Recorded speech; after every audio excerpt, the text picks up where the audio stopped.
no verso 16, a gente encontra ali a questão do grande amor de Deus para com a humanidade, né? No capítulo 3, no verso 16, depois da conversa que Jesus tem com Nicodemos, Jesus ele disse assim que Deus amou o mundo de tal maneira, né? Enviou seu Filho unigênito para todo aquele que nele cresce e não perecesse, mas que através disso tenhasse a vida eterna.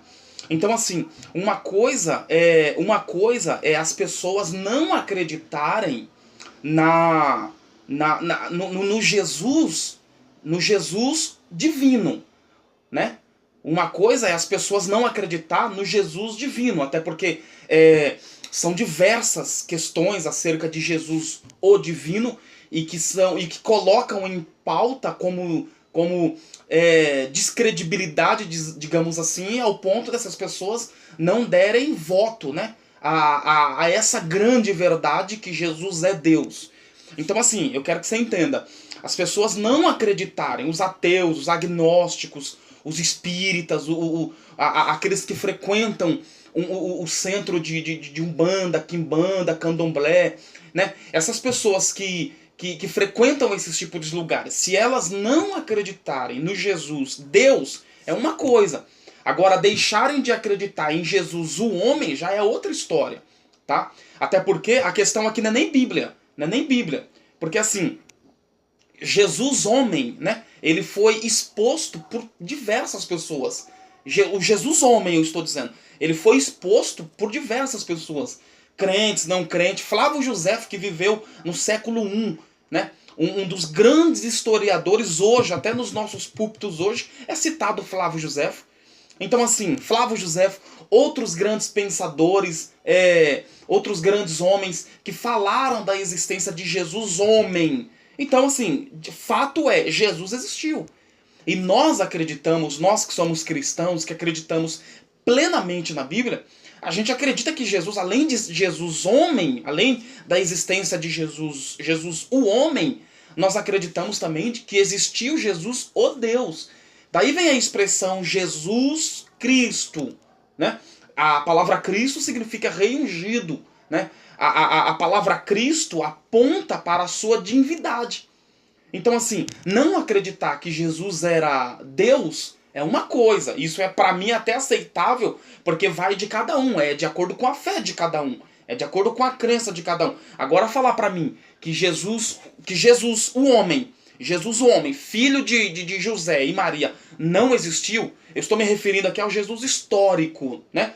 Que as pessoas acabam invalidando aí a sua existência. Dizer que o Jesus histórico não existiu, pelo amor de Deus, né? Ele existiu sim e sem sombra de dúvida, né? Outra questão, você comentou aí sobre a questão da ressurreição de Jesus. De fato, qualquer um dos evangelistas, Mateus, Marcos, Lucas e João, citaram sobre a ressurreição de Jesus. Só que a gente tem que parar para pensar numa coisa. Jesus ele ressuscitou, no capítulo 28 ele morre e ele ressuscita. Só que no capítulo 1 de Atos dos Apóstolos, Jesus ele é assunto aos céus. Percebe que houve 3 planos na vida de Jesus, tá? Houve 3 planos na vida de Jesus. O primeiro plano na vida de Jesus foi cada um desses planos na vida de Jesus Cristo, cada um desses planos na vida de Jesus levou a um propósito, tá? O primeiro plano na vida de Jesus foi a sua vinda. O segundo plano na vinda de Jesus, o segundo plano na vida de Jesus foi a sua morte, né? Acompanhado com a sua ressurreição.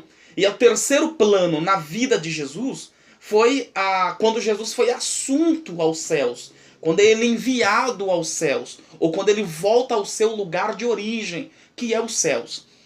Os 3 propósitos que giram em torno desses 3 planos na vida de Jesus, tá? Está baseado em coisas que nós aceitamos pela fé, né?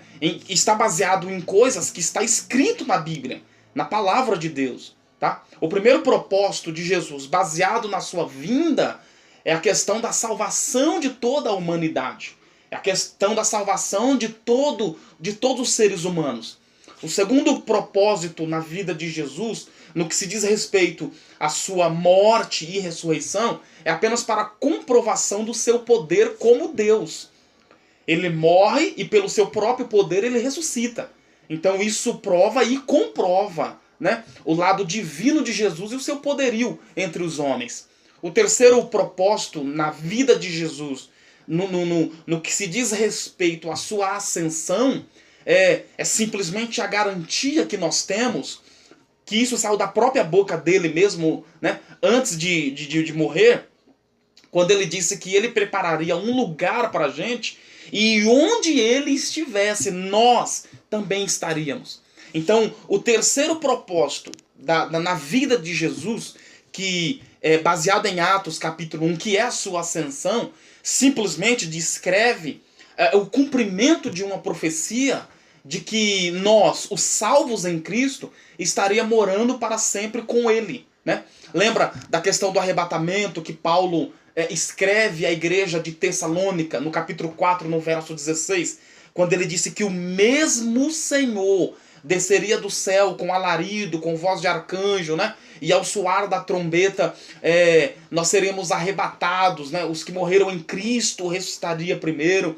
Em João 14, Jesus fala sobre a presença do céu, quando ele diz que ele diz assim: não se turbe o vosso coração, credes em Deus, credes também em mim. No versículo 2, na casa de meu pai há muitas moradas. Essas moradas refere-se a um ambiente chamado céu, lugar de origem do nosso Cristo. Então assim, Jesus morreu, ressuscitou, foi assunto ao céu com um propósito. Então a gente tem que entender toda essa verdade que está baseado hoje na Bíblia Sagrada, porque acreditamos na Bíblia cegamente. A Bíblia é a nossa regra de fé. Não tem uma outra coisa que a gente pode acreditar tão fielmente quanto a Bíblia.